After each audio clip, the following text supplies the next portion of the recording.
Assalamualaikum warahmatullahi wabarakatuh. A'udzu billahi minasy syaithanir rajim. Bismillahirrahmanirrahim. Alhamdulillahirabbil alamin. Wa bihi nasta'inu ala umurid dunya waddin wassalatu wassalamu ala sayyidina wa maulana Muhammadin asyrafil anbiya'i wal mursalin wa ala alihi wa sahbihi ajma'in. Subhanaka la ilma lana illa ma 'allamtana innaka antal alimul hakim. Rabbi shrah li sadri wa yassir li amri wahlul 'uqdatam min lisani yafqahu qawli. Wala hawla wala quwwata illa billahil 'aliyyil 'azim. Amma ba'du. Hari ini kita masuk kepada Surah Az-Zumar ayat 61.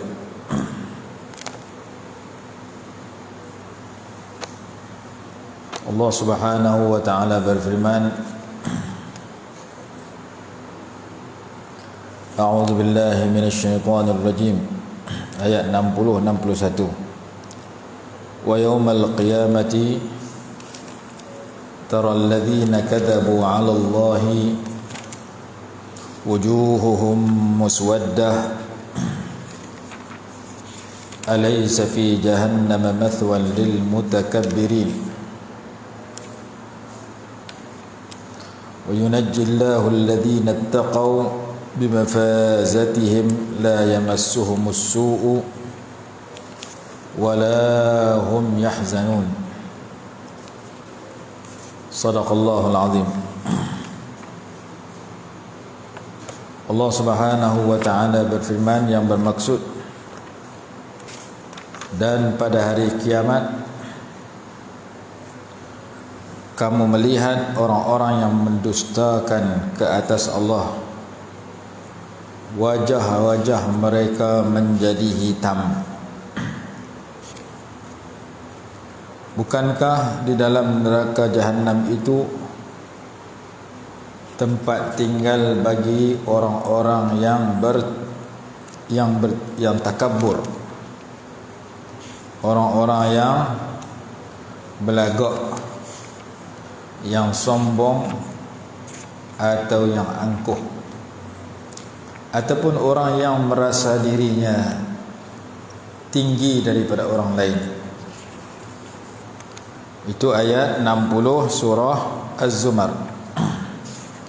Ayat 61 Allah berfirman, wa yunajjillahu alladhina ittaqaw bimafazatihim la yamassuhumus su'u wa la hum yahzanun. Surah Az-Zumar ini Allah menyelamatkan orang-orang yang bertakwa dengan ditempatkan mereka di tempat kemenangan. Mereka tidak akan ditimpa oleh sebarang keburukan, dan tidak pula mereka akan bersedih. Jadi ayat 60 dengan 61 surah Az-Zumar. Surah Az-Zumar ini juzuk 24. Allah Subhanahu wa taala menceritakan dua golongan. Satu, orang-orang yang mendustakan kepada Allah dalam ayat 60, dan satu, orang-orang yang bertakwa dalam ayat 61. Jadi kalau kita baca dalam Quran, ulama menyatakan menjadi kebiasaan Allah Subhanahu wa taala apabila menyebut tentang orang baik kemudian sebut orang jahat. Begitu juga sebaliknya, kalau sebut orang jahat kemudian sebut orang baik. Kalau Allah Ta'ala sebut tawaran istimewa, dalam masa yang sama Allah menyebut amaran yang menakutkan.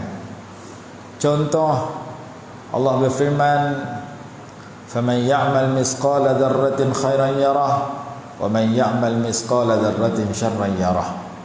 Siapa yang melakukan amalan sekecil-kecilnya, sebesar zarah, sebesar debu.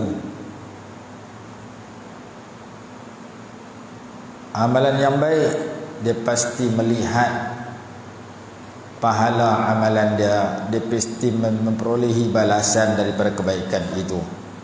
Sambungan ayat menyatakan wa man ya'mal mithqala dzarratin syarran yarah. Dan siapa yang melakukan amalan yang jahat, yang buruk, walaupun sekecil-kecilnya, pasti ia melihatnya dan mendapat balasan terhadap kejahatan itu. Jadi Allah kembang, buat baik balasan baik, buat jahat balasan jahat, walaupun kedua-dua perbuatan itu terlalu kecil, sebesar biji sawi, sekecil-kecilnya, besar debu, besar biji lengar, kecil ke besar ke. Kalau kecil pun Allah Ta'ala ambil berat, sama ada baik ataupun buruk. Besar lebih-lebih lagi. Itu contoh ayat pertama. Contoh yang lain, Allah berfirman, Nabi ibadi anni anal ghafurur rahim. Beritahu kepada hamba-hambaku bahawa aku Tuhan yang maha pengampun lagi maha penyayang. Sambungan ayat, wa anna azabi huwal azabul alim. Dan bahawasanya siksaku merupakan siksa yang amat menyakitkan, yang amat terlalu sakit. Jadi Allah kembang dengan tawaran dan amaran. Tawaran istimewa, aku maha pengampun maha penyayang. Amaran, aku amat berat siksa aku. Jadi Allah tawarkan tawaran supaya kita harap, Allah berikan amaran supaya kita takut. Sifat-sifat yang disebutkan pada ayat itu menghimpunkan dua sifat. Yang pertama, aku maha pengampun maha penyayang, supaya kita harapkan keampunan dan kasih sayang tumai kat kita. Yang kedua, aku amat berat siksa, aku amat menyakitkan, supaya kita takut siksa itu menimpa kita. Maka perkataan Nabi ibadi anni anal ghafurur rahim, beritahu kepada hamba-hambaku bahwasanya aku maha pengampun lagi maha penyayang. Orang yang baca ayat itu, yang faham sifat itu, dia akan timbul rasa inginkan keampunan sentiasa dan inginkan kasih sayang Allah dicurahkan kepadanya. Maka sifat ingin itu disebut sebagai ar-raja, iaitu harapan. Kita harap Allah yang maha pengampun mengampunkan kita, Allah yang maha penyayang pilih kita jadi salah seorang hamba yang dia sayang. Maka sifat yang kita baca itu, sifat Allah yang kita baca itu, yang menunjukkan kepada kelembutan Allah, yang disebut sebagai sifatul jamal, sifat yang cantik, yang lemah lembut, menjadikan kita mengharap supaya kelembutan, kebaikan, keampunan yang ditawarkan dalam sifat itu mai kat kita. Sementara hujung ayat menyatakan wa anna azabi huwal azabul alim, dan bahawasanya siksaku merupakan siksa yang amat menyakitkan. Bila kita baca lagu tu, supaya kita takut siksa tu timpa kat kita, maka kita tak berani buat benda-benda yang menyebabkan disiksa. Kita tak berani tinggal semayang, kerana tinggal semayang akan disiksa. Kita tak berani tinggal puasa Ramadan, kerana tak puasa Ramadan akan disiksa. Kita tak berani bohong, kerana bohong tu akan disiksa. Kita tak berani buat sebarang dosa, kerana dosa itu mengundang siksa dan malapetaka. Kerana Allah Ta'ala kata, dan aku siksa hampa kena sedang, siksa aku amat menyakitkan. Api di dunia kita tak berani pergi dekat, api di akhirat 70 kali ganda api di dunia. Ada riwayat kata 100 kali ganda api di dunia. Orang yang tak semayang 5 waktu kita pergi habang ada, hang tak semayang hang berani ke kena bakar. Cuba hang pergi bertinggu atas dapur gas bang 2 minit. 1 minit pun kita tak berani, tak mau. Orang duk masak nasi kawah tu bang hampir suar jari hang masuk dalam kawah bang setengah bang 2-3 saat. 1 saat pun dia tak berani pergi. Bukan suar jari masuk dalam api tu, pergi duduk dekat pun tak berani dah. Api di akhirat 100 kali ganda api tu. 70 kali ganda api tu satu riwayat, 100 kali ganda api tu. api di dunia kita nak lintas ikut dekat, Nabi duduk dekat tak berani dah. Tiba-tiba kita tak sembahyang subuh, kita rasa biasa saja. Sedangkan dalam hadis kata, siapa buat jahat, buat dosa, yang menanti dia api yang lebih panas daripada api di dunia. Sehingga kan hadis Imam Muslim menyatakan, tidaklah perbandingan dunia dengan akhirat itu melainkan seperti seseorang itu meletakkan jarinya, sepuntung jarinya ke dalam laut, lalu dia mengangkat jarinya itu, air yang lekat di jari itulah dunia, air yang berbaki dalam laut itulah akhirat. Mad dunya fil akhirati illa kamathali an yaj'ala ahadukum usbu'ahu fil yammi falyanzur bima yarja'. Tidaklah perbandingan dunia dengan akhirat itu melainkan seperti seseorang itu memasukkan sepuntung jarinya ke dalam air laut, lalu dia angkat jari itu, maka hendaklah dia lihat air yang lekat di jari itu umpama dunia, air yang berbaki dalam laut itu umpama akhirat. Maksudnya, kalau seseorang itu memperoleh nikmat di dunia, hebat sungguh nikmat dia dapat. Sehebat mana nikmat yang dia dapat, nak banding dengan nikmat dalam syurga. Nikmat hebat di dunia serupa air yang lekat di jari, nikmat dalam syurga seperti air laut yang berbaki. Sebaliknya pun begitu. Betapa teruknya malapetaka yang menimpa seseorang di dunia. Mungkin dia terlalu fakir, mungkin hutang dia keliling pinggang, mungkin penyakit dia 15 jenis. Dia duduk di dunia ni, duduk dalam malapetaka siang malam, tak pernah kata senang. Teruk dia di dunia serupa air yang lekat di jari, teruk dalam neraka serupa air laut yang berbaki. Maka orang yang faham hadis itu bahawasanya hebat peramana di dunia, hebat di akhirat, tidak di dalam syurga tidak boleh dibayangkan. Fala ta'lamu nafsum ma ukhfiya lahum min qurrati a'yunin jazaa'an bima kanu ya'malun. Tak ada siapa tahu nikmat di akhirat dalam syurga sebagai balasan terhadap amal baik yang ia kerjakan. Siksa neraka pun tak ada siapa boleh bayang betapa teruknya siksa neraka. Kalau satu hari di dunia seumpama 1000 tahun di akhirat, kita hidup bukan sehari, kita hidup 70 tahun. Kali sehari kali dengan 1000 tahun. 360 hari di dunia sama dengan 1000 kali 360. Nak bilang pun tak erti dah. Umur kita setahun dah, umur kita 70 tahun. 70 tahun kali dengan 360 kali dengan 1000. Satu hari di dunia serupa dengan 1000 hari di akhirat. Quran sebut sedemikian. Wa inna yawman 'inda rabbika ka alfi sanatin mimma ta'uddun. Sesungguhnya satu hari di sisi Tuhan kamu seperti 1000 tahun yang kamu hitung. Allah boleh panjangkan semasa itu di dunia, di akhirat begitu lama daripada dunia.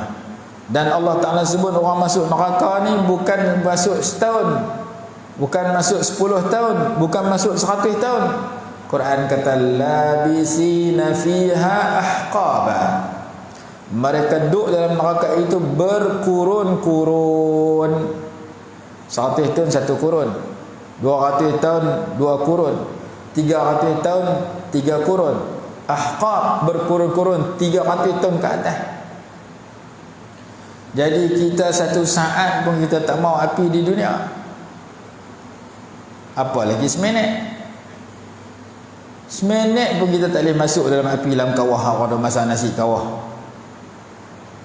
Seminit pun kita tak berani celup jari kita dalam yang panas menggelegak yang kita duk bancur, nak duk memanaskan untuk bancur kopi.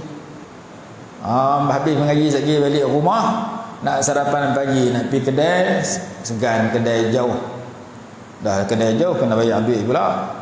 Lah aku nak sarapan pagi, menyerok sendiri, aku nak bancur kopi sendiri ya. Kita pun pergi masak ayam panas. Selepas yang panas tu mendidih atau ketika tengah mendidih, kita tak habis celup jari, melainkan kita ambil camca kacau. Pasal apa tak berani? Air yang ni panas, aku nak sos 1 saat pun aku tak berani. Pasal panas. Panas di neraka bukan tera tu 170 kali ganda.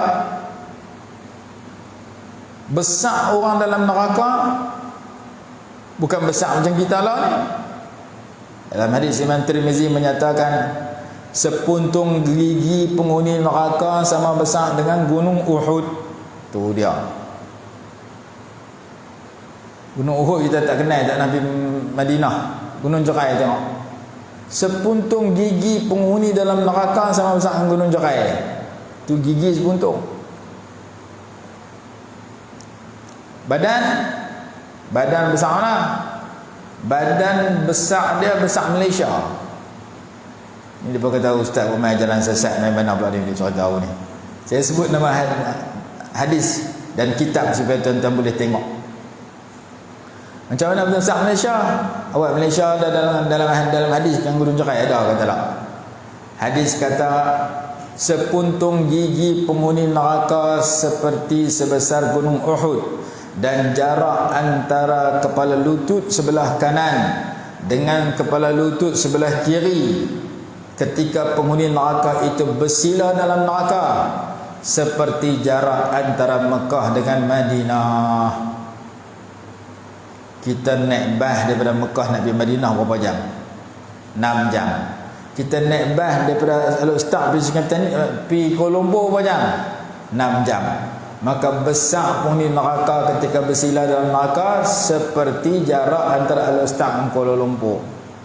Pasal apa jarak antara Al-Ustaz dan Kuala Lumpur? Karena itulah jarak antara Mekah dengan Madinah ketika naik bas. Diperbesar badan dalam neraka supaya dia rasa begitu beratnya siksa dalam neraka, yang apinya 70 kali ganda. Jadi bila kita baca dalam Fatihah pun sama. Surah Fatihah menghimpunkan sifat yang menawarkan tawaran istimewa, iaitu Ar-Rahmanir Rahim, Ar-Rahmanir Rahim. 2 kali ulang. Ulang yang pertama Bismillahirrahmanirrahim, ulang yang kedua Alhamdulillahirrahmanirrahim Maliki Yaumiddin. Ar-Rahmanir Rahim Maliki Yaumiddin. Sebelum Maliki Yaumiddin. Maka perkataan Ar-Rahmanir Rahim ada dalam bismillah, perkataan Ar-Rahmanir Rahim ada dalam tengah-tengah Fatihah. Bismillahirrahmanirrahim. Alhamdulillahirabbil alamin. Ar-Rahmanirrahim. Ayat pertama, ayat ketiga. Ar-Rahman Maha Pemurah, Ar-Rahim Maha Penyayang. Supaya kita inginkan, harapkan kemurahan dan kasih sayang itu diberikan kepada kita. Dalam masa yang sama Allah sertakan dengan sifat yang menakutkan, iaitu Rabbil Alamin dengan Maliki Yaumiddin. Allah itu Tuhan yang memerintah seluruh makhluk, dan Allah itu Raja yang menguasai hari perhitungan dan pembalasan. Allah Ta'ala bagi tahu hampa boleh memerintah diri hampa, hampa boleh memerintah anak bini hampa, hampa boleh memerintah duit hampa, nak beli yang halal, nak beli yang haram. Hampa boleh memerintah tubuh badan hampa, nak sembahyang 5 waktu kata mau sembahyang. Hampa boleh memerintah akal hampa, nak fikir yang baik ke nak fikir yang jahat, nak fikir yang elok ke nak fikir yang kotor. Hampa boleh memerintah hati hampa, nak baik nak jahat. Tapi hampa kena ingat, pemerintahan aku, pentadbiran aku mengatasi pentadbiran hampa.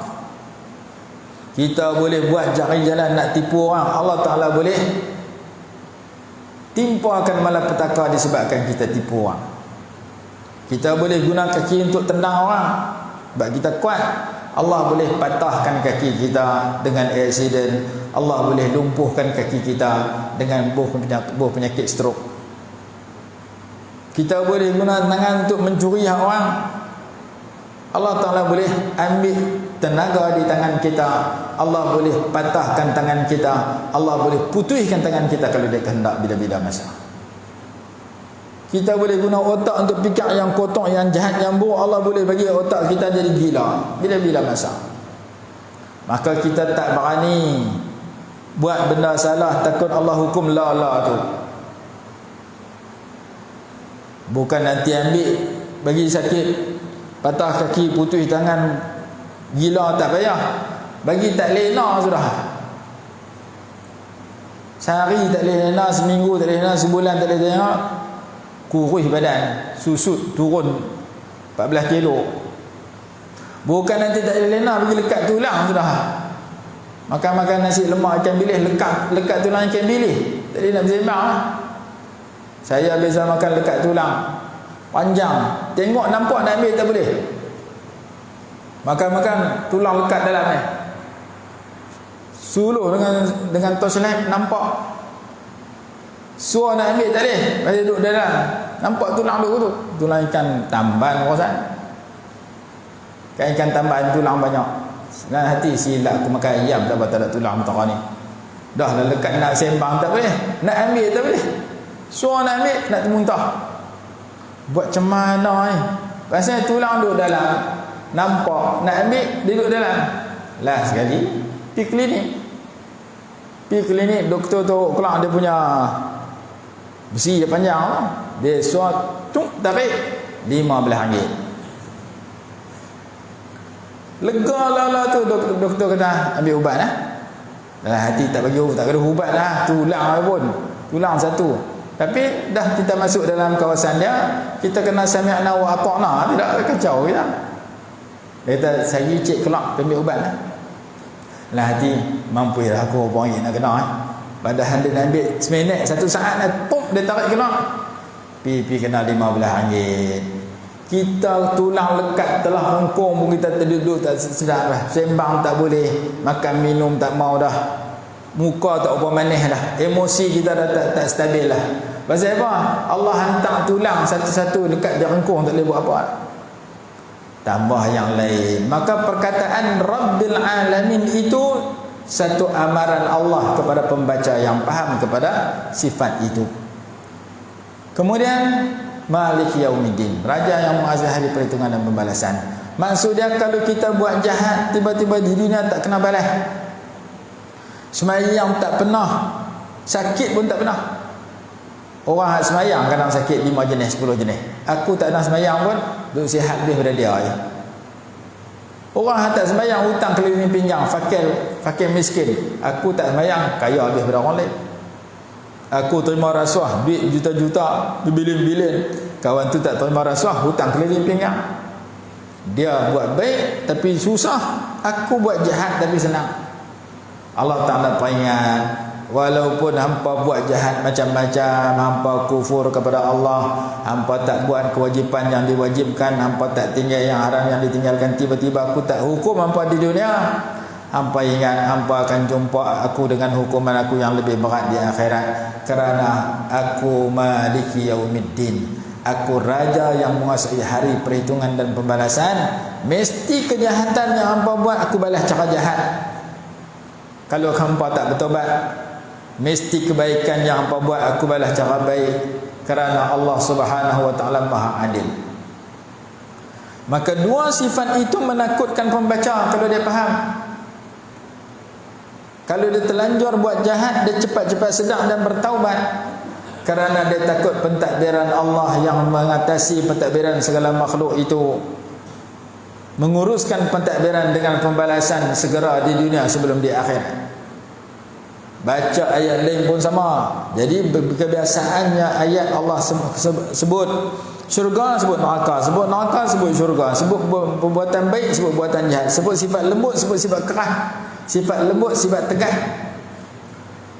Kerana Allah Subhanahu wa taala nak mewujudkan kepada hamba yang mulia itu dua sifat yang perlu ada kat kita 50-50, iaitu sifat harap dan takut.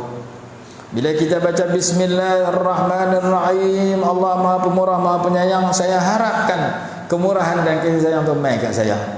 Bila kita baca Maliki Alhamdulillahirabbil alamin, Allah itu pentadbir seluruh makhluk, seluruh alam, kita takut pentadbiran Allah yang berbentuk hukuman buruk kena kepada kita kalau kita duduk dalam keburukan dan kejahatan. Jadi perkara sifat harap dan takut itu, kata ulama, seperti dua sayap burung, di mana dengan dua sayap itulah dia boleh terbang meninggi ke tempat yang tinggi. Burung nak terbang naik atas pokok, burung nak terbang naik atas bumbung rumah, bumbung nak terbang bagi duduk atas udara, mesti kena ada dua sayap. Sayap kanan satu, sayap kiri satu. Kalau sayap tu patah sebelah, dia pakai tak terbang jalan macam kita. Awak burung ni duduk berjalan ni, sayap patah. Ataupun kita pergi potong sayap kiri kanan, jalan rumah kita tak boleh terbang. Burung terbang tinggi kerana ada dua sayap. Manusia pun nak meninggi derajatnya kena ada dua sayap. Sayap pertama nama takut, sayap kedua nama harap. Takut kepada kemurkaan Allah, harap kepada keredaan Allah. Takut kepada siksa Allah, harap kepada pahala Allah. Takut kepada neraka Allah, harap kepada syurga Allah. Maka sifat-sifat yang kita baca dalam Asmaul Husna yang 99 itu terbahagi kepada sifat lemah lembut, untuk kita harapkan kelembutan itu mai kat kita, yang disebut sebagai sifatul jamal, sifat-sifat cantik, seperti Al-Latif, maha lemah lembut, Ar-Rahman, maha pemurah, Ar-Rahim, maha penyayang, Al-Ghafur, maha pengampun. Sifat-sifat yang tu bila kita baca, kita inginkan keampunan, kasih sayang itu diberikan kepada kita. Maka kita ada sifat ar-raja, harap. Satu lagi sifat-sifat cengeng. Al-Muntaqim, maha membalas dendam. Al-Qahar, maha mengalahkan. Al-Aziz, maha perkasa. Al-Jabbar, Al-Mutakabbir, maha sombong, maha angkuh, maha meninggi diri. Rabbil Alamin, maha mentadbir seluruh makhluk. Maliki Yaumiddin, raja masa hari perhitungan dan pembalasan. Bila kita baca sifat-sifat yang garang, yang cengeng, yang Allah nak guna sifat itu untuk menghukum orang-orang yang tak betul dengan dia, maka kita tak berani jadi orang tak betul dengan dia.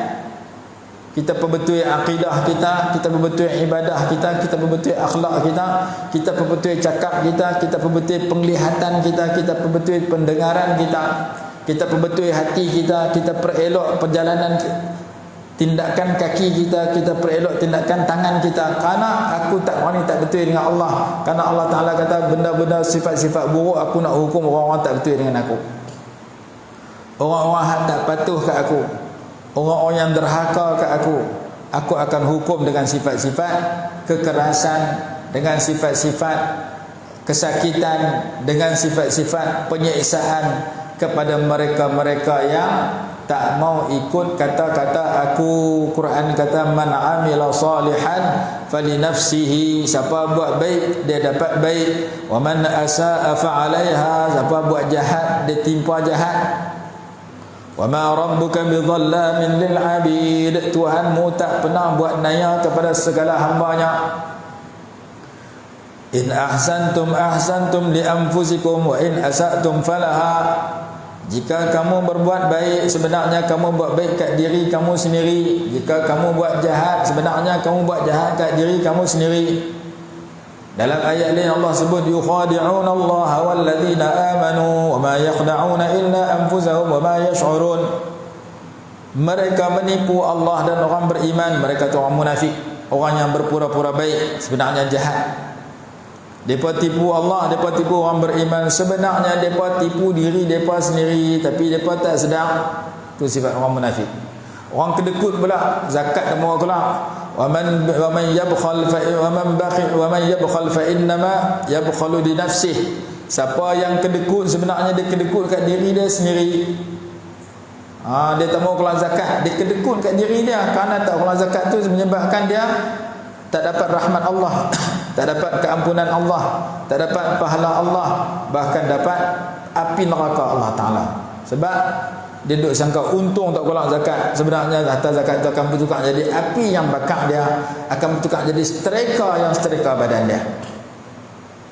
Dalam surah Ali Imran Allah berfirman, "Wala yahsabanna alladhina yabkhuluna bima atahum Allah wa khairul lakum bal huwa syarrul lakum sayutawwaquna khairul lahum bal huwa syarrul lahum sayutawwaquna ma bakhilu bihi yaumal qiyamah." Jangan mengira orang yang kedekut sehingga tidak mengeluarkan harta zakat itu lebih baik bagi mereka, sebenarnya dia lebih buruk bagi mereka, kerana harta zakat itu akan bertukar menjadi rantai daripada api neraka yang akan bergantung di tengkok dia, yang akan bakar diri dia.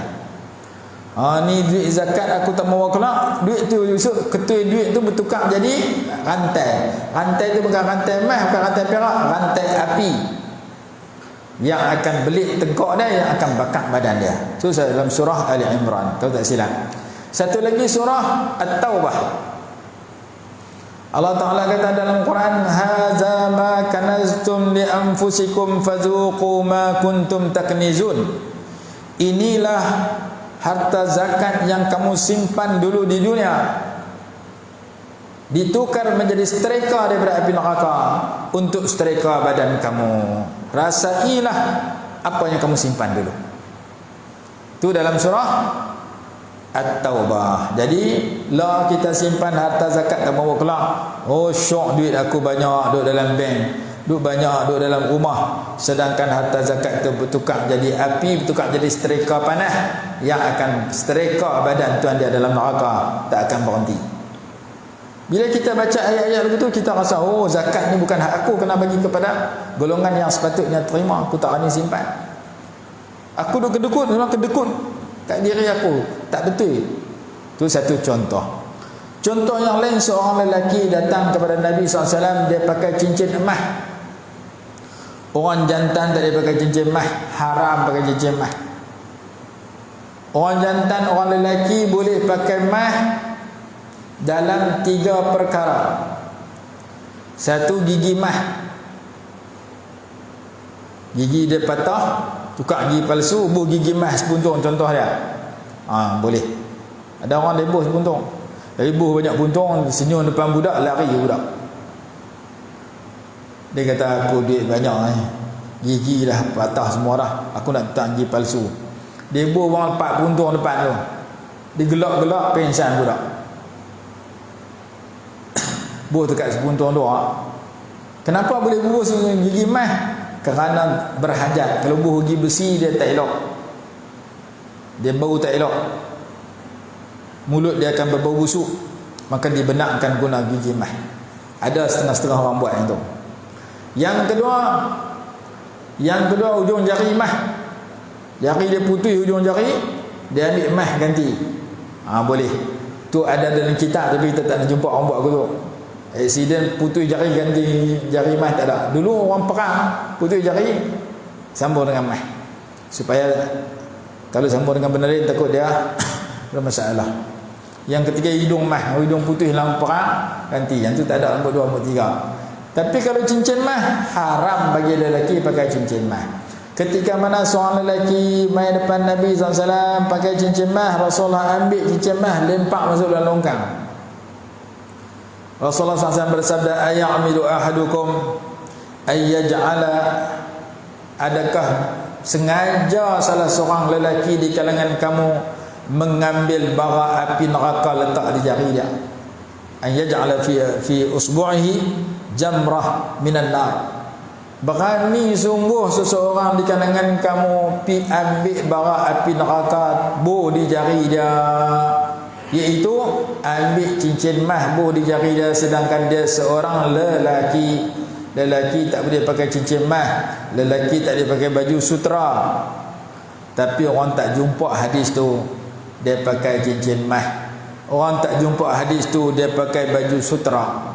Baju sutra, beli baju batik buat daripada sutra orang lelaki, selai RM500, selai RM800, selai RM1000. Dia jutawan, duit juta-juta. Tak heran apa dekat RM1000 tu. Maka dia beli baju buat daripada kain sutra. Datuk, ni orang tak boleh pakai kain sutra ni buat untuk orang lelaki. Tak heran apa ada duit. Jadi Nabi SAW angkat, tunjuk kat sahabat, angkat emas, angkat sutra. Nabi SAW bersabda, hazani haramun ala dhukuri ummati hillun li inasihim. Dua benda ni haram kepada orang-orang lelaki di kalangan umat aku, dan halal kepada kaum wanita di kalangan umat aku. Apa dua benda tu? Mah dengan sutera. Kain sutera orang perempuan boleh pakai, orang lelaki tak boleh pakai. Cincin mah, rantai mah, gelang mah, orang lelaki tak boleh pakai, haram, orang perempuan boleh pakai. Tiba-tiba ada orang lelaki pakai, Rasulullah kata dia sebenarnya dia ambil api neraka boleh jari je. Begitu juga orang makan harta anak yatim. Alladzina ya'kuluna amwalal yatama zulman innama ya'kuluna fi butunihim nara wa sayaslawna sa'ira. Orang-orang yang makan harta anak yatim sebenarnya dia makan api neraka. Dia mencari api neraka buah dalam perut dia. Dia akan masuk dalam api yang membakar, yang akan bakar semua tubuh badan dia. Allah banyak benda-benda haram tu nak menakutkan kita. Sebab itu kita baca dalam surah Sajdah, yad'una rabbahum khaufan wa tama'a wa mimma razaqnahum yunfiqun. Macam ayat dah. Yad'un tatajafa junubuhum 'anil madaji'i yad'una rabbahum khaufan wa tama'a. Ayat lepas macam Sajdah. Ada seorang ustaz, orang panggil pergi kuliah subuh pagi Jumaat. Lepas tu orang tolak dia naik jadi imam mayang subuh. Depan tak ada Quran, kena baca surah Sajdah. Dia pun baca surah Sajdah, lama tak baca juga. Lepas tu innama yu'minu bi ayatina alladhina idza zukiru biha kharru sujadan wa sabbahu bihamdi rabbihim wa hum la yastakbirun. Sujud. Mangkit sambung tak lepas. Allahu akbar. Tatajafa. Sambung tak boleh. Duk tatajafa orang belakang tak lepas pi dah. Mampu Datuk Imam ni. Rupanya dia hafaz sekarang tu lah. Hak tatajafa tu tak hafaz. Mangkit sambung tak lepas pi. Hak belakang sambung pun dia tak ada sambung. Dia tekat tatajafa tu lah. Lah kali rokok dengan ayam tu. Bagi salam awak. Kami duk ajak ustaz tak sambung. Dia kata aku hafaz tekat tatajafa. Hampa tak abang awal kata nak seorang jadi imam. Kalau abang awal aku bawa tua. Ni pergi kuliah subuh pakai suara tu. Duk tatajafa semua tak habis. Jadi tatajafa tu apa maksud? Tatajafa maksudnya menjauhi. Menjauhi apa? Junubuhum, lambung mereka. Lambung mereka menjauhi anil madaji' daripada tempat tidur. Maksud lambung menjauhi daripada tempat tidur itu dia mangkit semayang. Semayang tahajud, ataupun sebagian ulama kata semayang antara maghrib dengan isya, semayang sunat awwabin. Maksudnya antara maghrib isya tak tidur, ataupun dia tidur lepas isya tapi dia mangkit sebelum subuh kerana meninggalkan tempat tidur tu nama dia tatajafa junubuhum 'anil madaji'. Mereka meninggalkan, jauhlah lambung-lambung mereka daripada tempat tidur. Maksudnya mereka mangkit tinggalkan tempat tidur. Bila mereka mangkit tinggal tempat tidur? Kalau yang lebih kuatnya sebelum subuh. Di saat orang tak mangkit lagi, mereka mangkit siap. Mungkin 5 minit sebelum subuh, 10 minit sebelum, tak kira. Lepas mereka mangkit, mereka buat apa? Yad'una rabbahum, mereka berdoa, minta doa kepada Allah. Minta dalam keadaan apa? Khaufan wa tama'a, dalam keadaan takut dan tama'. Takut dan harap. Tama' itu mana rajaan. Takut dan harap. Takut daripada murka Allah, harap kepada redha Allah. Takut daripada siksa Allah, harap kepada nikmat Allah. Takut daripada sifat-sifat garang yang ada pada Allah menimpa mereka, harap kepada sifat-sifat lembut yang ada pada Allah dikurniakan kepada mereka. Inilah sifat orang yang mulia. Bila dalam celik mata sampai pejam mata, ada kat dia takut, ada kat dia harap. Tak ada takut, manusia jadi lingkup. Sebab itu ada kenyataan berbunyi ra'sul makhafati, ra'sul hikmati makhafatullah. Ketua kepada kebijaksanaan itu takut kepada Allah. Kalau dia takut kepada Allah, dia memang orang bijak. Kalau dia tak takut kepada Allah, dia memang orang bodoh. Kenapa? Kerana dia mengundang kemurkaan dan siksa malapetaka daripada Allah kepada dia kalau dia tidak kembali ke pangkal jalan dengan beristighfar dan bertaubat. Sebab itu Sayyidina Luqman digelar Al-Hakim, orang bijak, kerana dia mendidik anak dia yang dicatat dalam Quran, mendidik anak yang mempunyai akidah yang baik, ibadah yang baik dan akhlak yang mulia. Apabila terhimpun 3 perkara itu kepada anak dia, maka anak dia jadi orang yang istimewa. Kita pun kena canggih tu. Akidah yang baik, ilmu tauhid. Ibadah yang baik, ilmu fiqh. Akhlak yang mulia, ilmu tasawuf. Itulah yang diajar oleh Sayyidina Luqman kepada anaknya. Sayyidina Luqman kata, ya bunayya la tusyrik billah, inna syirka la zulmun azim. Wahai anak kesayanganku, jangan kamu menyekutukan Allah. Sesungguhnya menyekutukan Allah itu kezaliman yang besar. Yang pertama Sayyidina Luqman kata, kamu wahai anak aku kena mentauhidkan Allah dengan tauhid yang betul. Kena tidak mensyirikkan Allah, maksudnya menghayati akidah yang betul. Kena belajar ilmu tauhid supaya kamu tidak syirik dan tidak melakukan perkara yang bercanggah dengan akidah yang betul. Lepas tanam akidah ke dalam diri anaknya yang betul, pindah nombor 2. Ya bunayya aqimis salah, wahai anakku sembahyang bagi cukup, jangan tak sembahyang terus. Wa'mur bil ma'ruf wa nahy 'anil munkar, naklah kamu jaga sembahyang, naklah kamu ajak diri kamu dengan orang lain buat benda baik, larang diri kamu orang lain daripada buat benda mungkar. Nombor 2, wahai anakku, kamu kena jaga ibadat.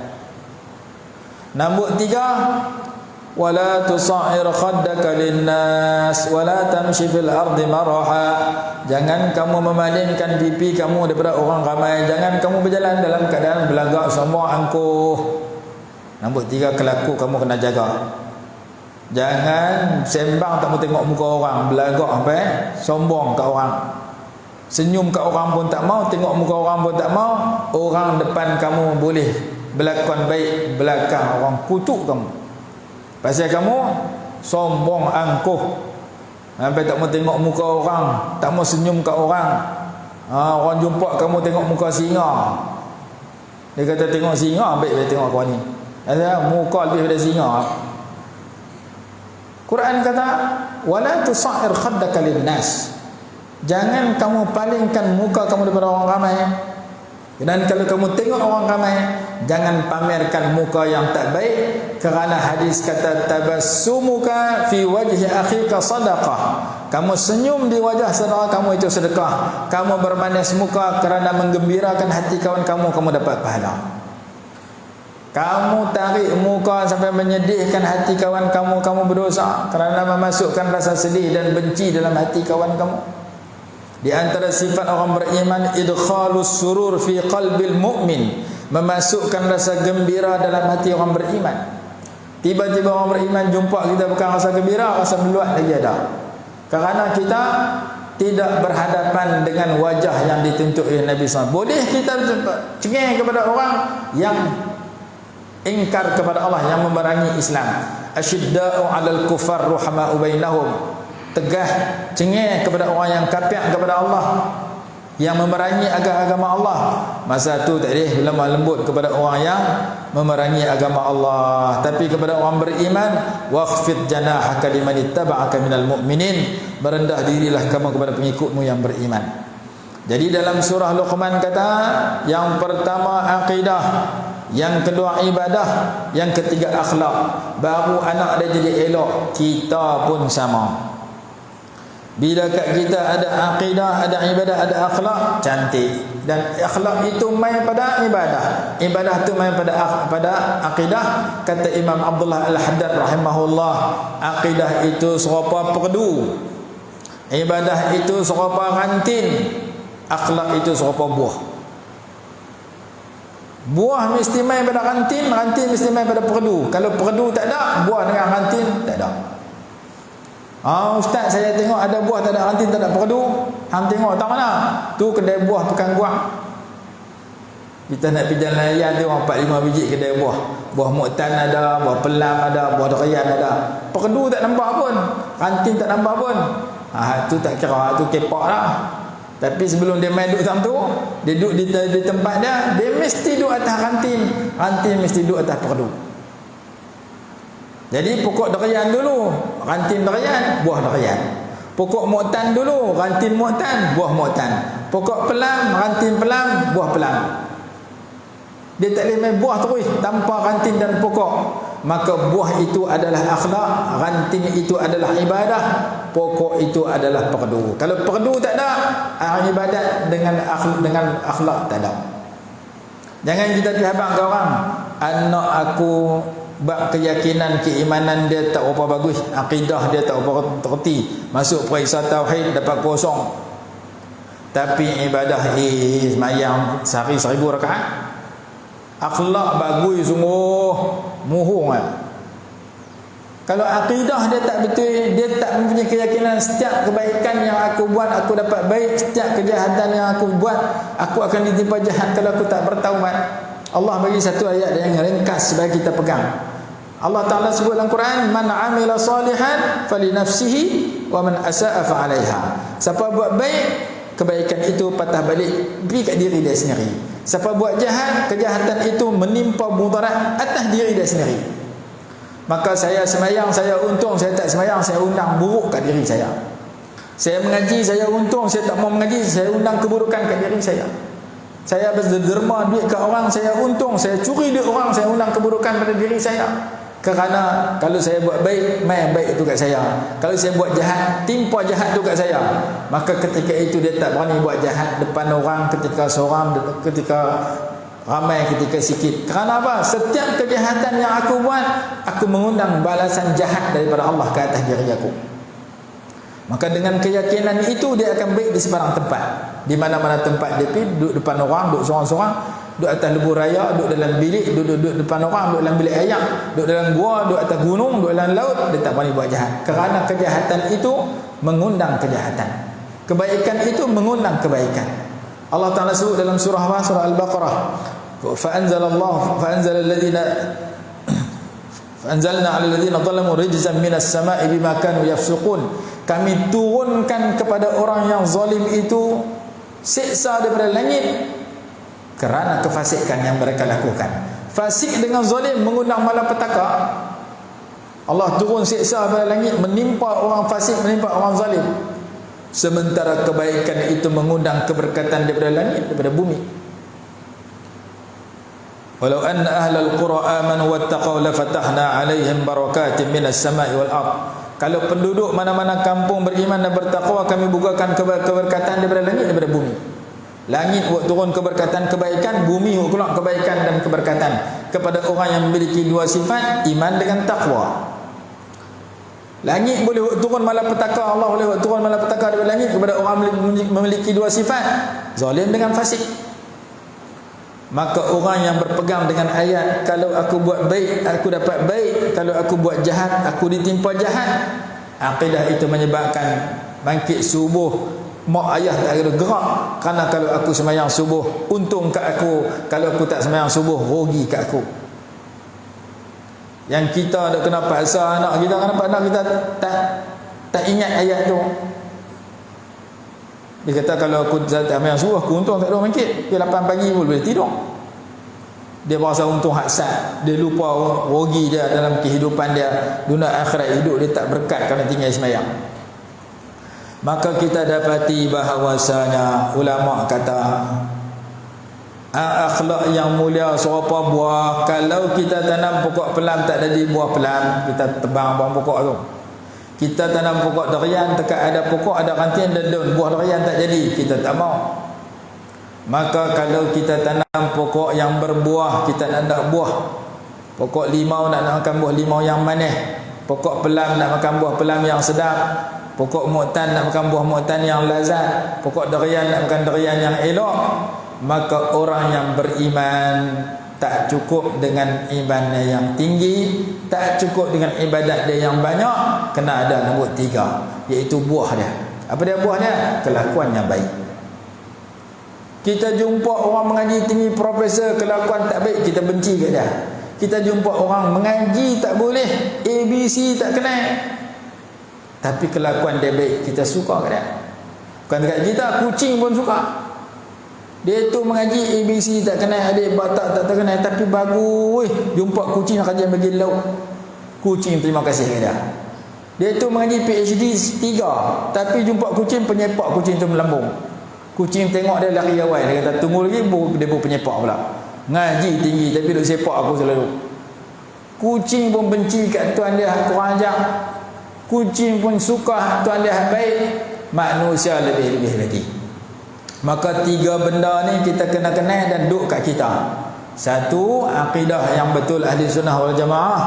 Yang kedua, ibadah yang betul, ibadah yang berdasarkan kepada imam mujtahid. Yang empat, yang muktabar. Yang ketiga, kelakuan yang baik yang disukai oleh Allah dan Rasul dan disukai oleh makhluk yang bergaul dengan kita, terkandung dalam ayat yang saya sebut dalam surah Luqman tadi, yang mengajar anaknya tiga perkara tersebut. Masa tidak mengizinkan, lajak waktu dah, kita berhenti tami dulu. Dalam ayat yang kita baca pagi ni tak ada nak cerita, insya-Allah kita sambung besok. Wallahu a'lam. Bismillahirrahmanirrahim. Alhamdulillahirabbil alamin. والصلاة والسلام على سيدنا محمد وعلى آله وصحبه وبارك وسلم. اللهم انفعنا بما علمتنا وعلمنا ما ينفعنا وارزقنا علما ينفعنا برحمتك يا أرحم الراحمين. ربنا آتنا في الدنيا حسنة وفي الآخرة حسنة وقنا عذاب النار. صلى الله على سيدنا محمد وعلى آله وصحبه وسلم. الحمد لله رب العالمين.